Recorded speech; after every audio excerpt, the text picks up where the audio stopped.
It was worth it. If you coming for my fam, then you know I take it personal. Trenches, baby, Good morning, everyone. I wanted to vlog this week because I think it's a pretty interesting example of my day-to-day work or my weekly focus when we are looking for new candidates or new hires, basically. What my process is, what I do, how I choose candidates, how I interview them, how I make the decision who to hire, and so on. And this week is going to be pretty heavy because so we're hiring for a product manager or product owner role, and I basically batched all the job interviews with the selected shortlisted candidates because I want to have the comparison before all the candidates in relatively short time so that I can decide basically by the end of the week who to hire or whether we continue our search. And that means probably 3-4 meetings per day. And I usually do very in-depth interviews because I'm willing to invest time and energy and go in-depth during the interviews to make sure I have a really good sense of the person, whether they are culture fit, whether they are, will be able to do the tasks and perform really well in that specific role that we are hiring. So I try to use that time to go really deeper and not just gather some shallow facts and information about their technical skills, which is just part of it. And so that means 3-4 really intensive and in-depth interviews and talks with these candidates. But as I said, hopefully by the end of the week, after all the interviews, I'll be able to make a strong, informed decision. And I've also learned in the past 1 or 2 years that as a CEO, probably one of the important tasks, one of the core skills and tasks and responsibilities in my company is hiring and finding really good people to build a core team of Tech4Banana or our business that will help us achieve all the ambitious goals that we have set for our company. Because of that, I actually see every single hour, every single minute invested in this type of activities very important. So I'm willing to pause some other ongoing projects to dedicate my time to that. And then once we hire the candidate, then it's going to be onboarding, integrating them in the team, and taking it from there. So now I'm going to do some work before my first interview to prepare the script that I want to record today, which is going to be a very important message about one of our main programs. And at 11 o'clock, I have an interview with a DevOps engineer, which is actually another role that we're looking for. And then the rest of the interviews are with PMs. So a really busy day ahead. Let's go. whoa. Giant to a maggot, big boss status. Ain't gon' lie, I really wish they would like a cabin. I ain't do no front, get my money on the back end. Yesterday's price ain't today, now we taxing. So I just got done with my first interview with the DevOps engineer, and the interview went pretty well actually. I think he's a good culture fit and also good fit with his technical engineering skills. Obviously, I have to do at least a few interviews so that I can compare the candidates next to each other. So now I have about 2-hour gap between the next interview with the product owner. So that's how my calendar looks like. And I've already prepared the script that I'm gonna record now for our email community. So that's going to be an important email for presenting our DevOps bootcamp, as well as explaining a lot of the concepts of DevOps to software engineers. So I'm going to use the time to record that video and a few shorts that I also prepared in my studio room in there. And then I'm going to quickly check the CV and some background on the candidate. And then in the evening, we have a team bi-weekly meeting. So it's going to be a productive day. So it's definitely going to be a productive day. And then tomorrow, I again have a bunch of meetings. The first one with my executive assistant to go over some priorities. And these are all meetings for this product owner role that we're looking for. I batched all of them together so that, first of all, I have a full image of all the candidates and I can compare them in relatively short amount of time to see basically which ones stand out, which ones are better than the others. And then also be able to make a decision quickly so that if we have a really good candidate, they don't have to wait for our answer because they may find something better in the meantime. So we want to be quick as well. I want to be selective. So I want to interview enough people to really find the best candidate. And these are basically the selected ones from, I think we got around 250 applications.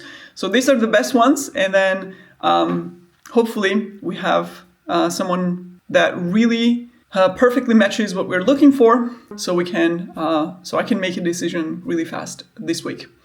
And then probably next week or the week after would be a batch interviews for the DevOps engineer role that we're looking for. And I'm happy that these are probably the two only hires this year. Because that's a lot of work and a lot of time, sorting through, first of all, preparing the job posts, sorting through the candidates, doing all the interviews. It needs obviously a lot of brain work because hiring a wrong person can actually mean a lot of time, investment, effort wasted on both sides. So I want to put a lot of energy in upfront to make sure that when we hire someone, I'm 100% sure that, or I'm at least 90% sure that they're a good fit. So now it's time for me to record the videos that I prepared, which means I need some energy and excitement for the recording and then do those meetings.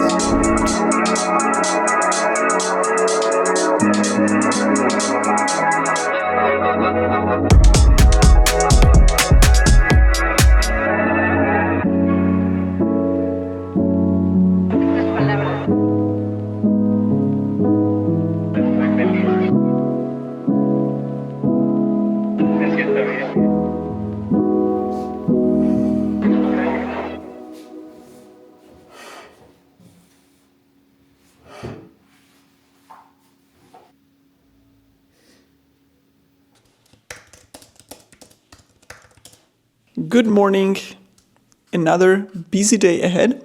So I just got done with my morning routine, which is basically a quick workout and reading. This is my setup, which is reading and listening to an audiobook at the same time, which is my trick for reading faster, like much faster, and also retaining the information much better so that I can read like a book in a week or so. So I have a little bit of time now before the first meeting, which means I'm going to get some work done, like recording some audios for the course updates, as well as reviewing some of the work that my engineers did and giving them feedback. And then I have a complete day of meetings. The first one with my executive assistant, and then the rest of them are, most of them are interviews with candidates for the new roles, for the PM role that I'm hiring. So that's how the day looks like. And yesterday I got in another meeting for today, this one right here, which actually I was looking forward to. So I'm happy that I have it. This is an entrepreneur that I reached out to that I want to get some mentorship on or consulting from. Fortunately, this is not how my calendar usually looks like. I don't have so many meetings because I usually have most of my week is free so that I can do more creative work. So this is actually pretty much an exception because I'm hiring and I have a lot of interviews with candidates batched together so I can make a quick decision. And this is more like how my usual calendar looks like, which is much more productive for me. So I'm happy that that's just pretty much an exception. And then on the weekend, I have a trip planned, which is going to be a good ending of a really busy day. And then I'm going to maybe on Sunday do a little bit of planning for the next week. So now I'm going to go ahead and do some work before my meetings.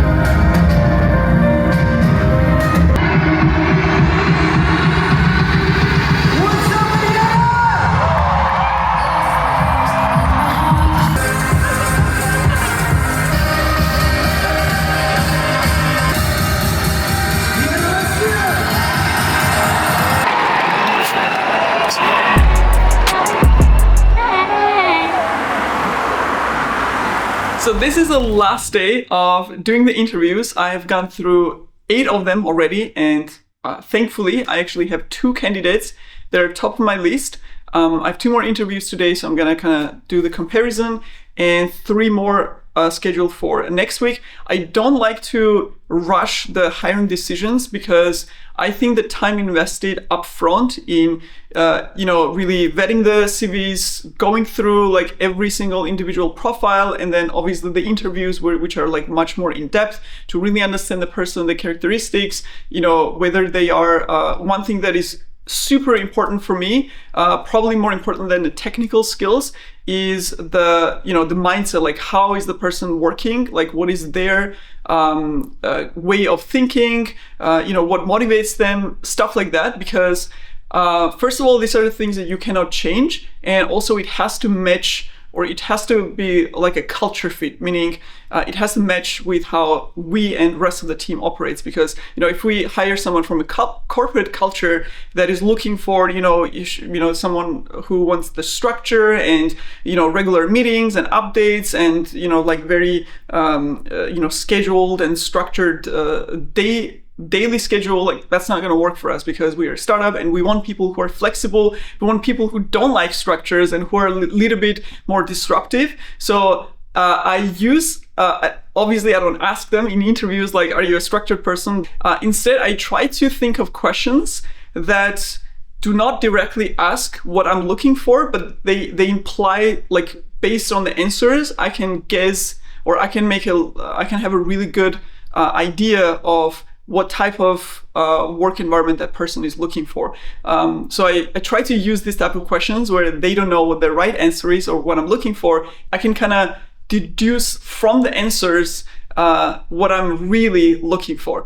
And I think it's been working really well. And by the way, I learned how to ask those type of questions in interviews and how to really dig deeper from a book called The Hard Thing About Hard Things from Ben Horowitz, which is like a perfect roadmap of learning how to hire people, how to find, how to interview people, but also how to onboard them and integrate them into your company. Like it's a super practical and useful book. And literally, like when I finished writing the book, I wrote all the questions that I use as a basis of interviewing for any role in our company. So it's been working pretty well. Like, where I see that it's working is when I end the interview with a very clear answer in my head, whether for me it's a yes or no. And then, I just gather all these yes candidates where I'm like, okay, this looks like a really good candidate. And then I just do the final vetting between them. But usually,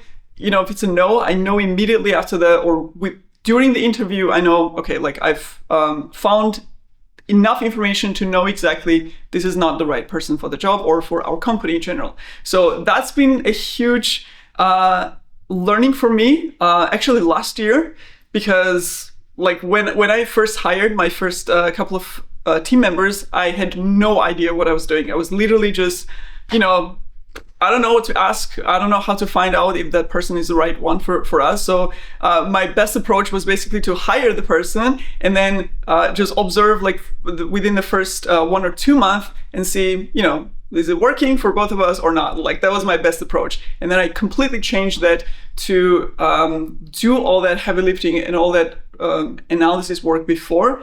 And as I said, it's been working pretty well. I'm still learning. I'm still in the process, but hiring and recruiting in general, I think it's one of the core and most important skills of a CEO, an entrepreneur, especially long term.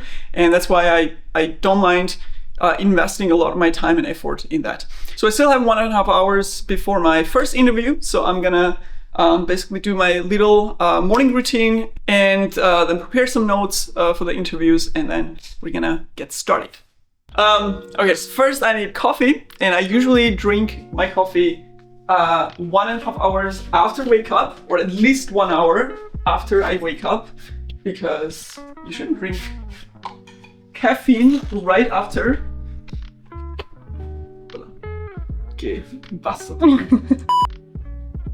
You shouldn't drink caffeine within 1 hour after waking up, because it actually messes up with your natural biological, waking up and sleep cycle. So I try to delay it as much as possible, and I do a bunch of other small hacks that work for me, which I do all this stuff in order to really optimize to the maximum the energy levels that I have during the day. Because during these little tweaks and changes here and there, I actually managed to make sure that I don't have fatigue or tiredness after the lunch or in afternoon. I literally can go through a bunch of meetings and a lot of cognitive work during the day, and in the evening I do feel tired in terms of I put a lot of mental effort into working, but I still have a certain level of energy that I'm not completely drained, which is a big change from before actually. So I'm going to do a little bit of reading, and the book I'm reading right now is actually from Reid Hoffman, who is a founder of LinkedIn. I watched a couple of interviews from him, and he's a fascinating thinker. And I read two types of books.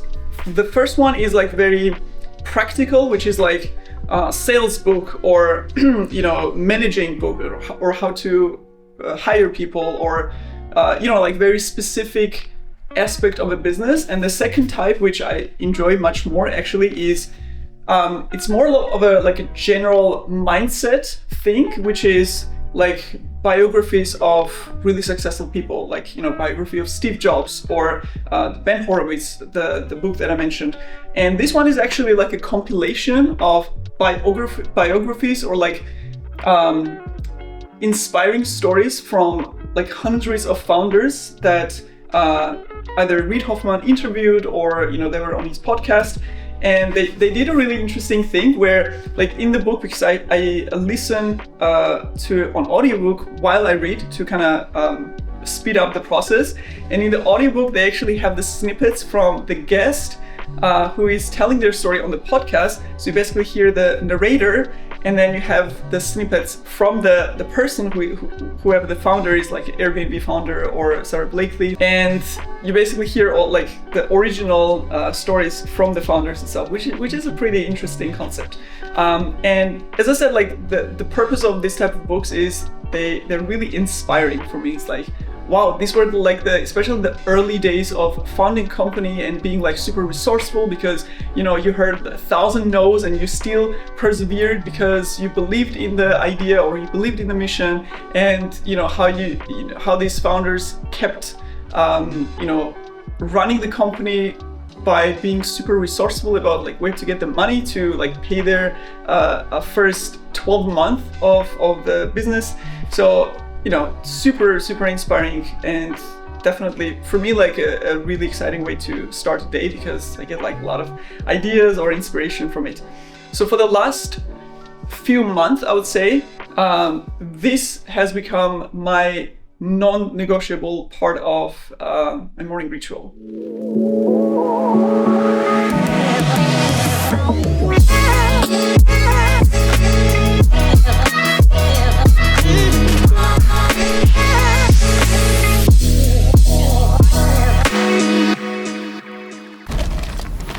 Good morning. Today I'm going to be surprising my mom with a trip to Salzburg. So she knows that we are going somewhere. but she doesn't know where. So she thinks that we're going somewhere inside Vienna. So maybe I'm gonna tell her in the station, in the railway station, or in Uber. Let's see. So basically, right now it's 7:30, and we are gonna. So I'm gonna pick her up right now. We're gonna drive to the station. I actually am super tired, so I need coffee. So we're gonna get some breakfast, and then it's a around 3-hour drive to Salzburg, and we're gonna stay there for 2 nights. So let's see how the surprise goes. A was hadden we duurt? Eurobashi. Hadden we duurt si? Salzburg. Go, Kalaksh. Mozart is Kalaksh. Vajme.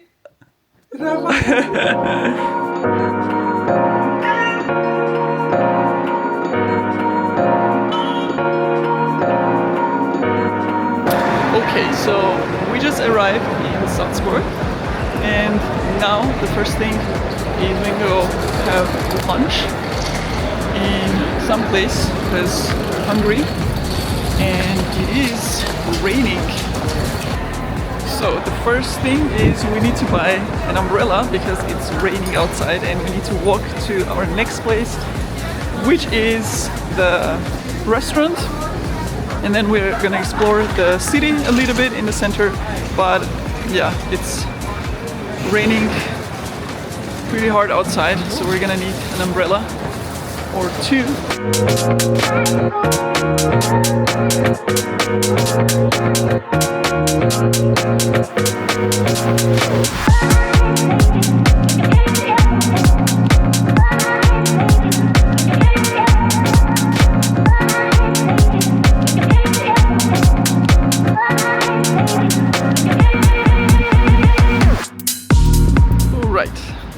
So now we are, it's around 4 p.m. and we're gonna drive to our hotel, but my mom doesn't know that we're gonna stay in Salzburg in a really beautiful hotel. She actually thinks that we're returning home with a train today or this evening.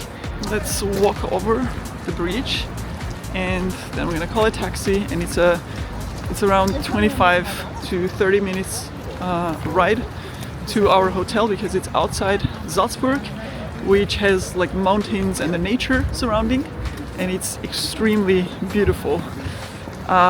So yeah, that's gonna be another surprise.